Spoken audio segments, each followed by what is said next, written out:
Welcome viewers, প্রতিদিনের মতো আজও চলে এসেছি আমার লাঞ্চের থালি নিয়ে।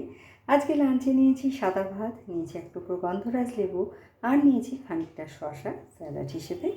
প্রথম পাতে খাওয়ার জন্য নিয়েছি পটল ও বড়ি ছেঁচকি।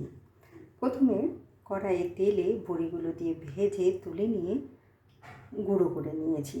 তারপর ওই তেলের মধ্যে 5 ফোড়ন ও শুকনো লঙ্কা ফোড়ন দিয়ে গ্রেট করা পটল দিয়ে নুন, হলুদ, লঙ্কার গুঁড়ো, সামান্য মিষ্টি ও সামান্য জল দিয়ে ঢেকে দিয়েছি। তারপর পটলটা সেদ্ধ হয়ে গেলে ওর মধ্যে গুঁড়িয়ে রাখা বড়ি দিয়ে ও সামান্য ঘি দিয়ে আমি এটা তৈরি করেছি।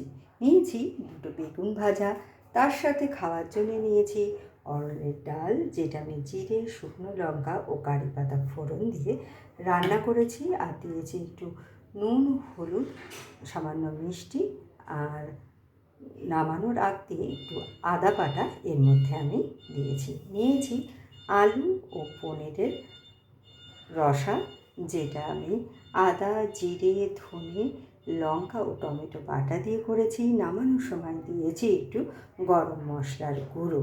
আর শেষ পাতে আজকে খাওয়ার জন্য নিয়েছি এক টুকরো আম আর একটা রসগোল্লা। তো কেমন লাগলো আপনাদের আমাদের লাঞ্চের থালিটা? ভালো লাগলে লাইক, শেয়ার এবং সাবস্ক্রাইব করবেন আমার চ্যানেলকে। Thank you for watching.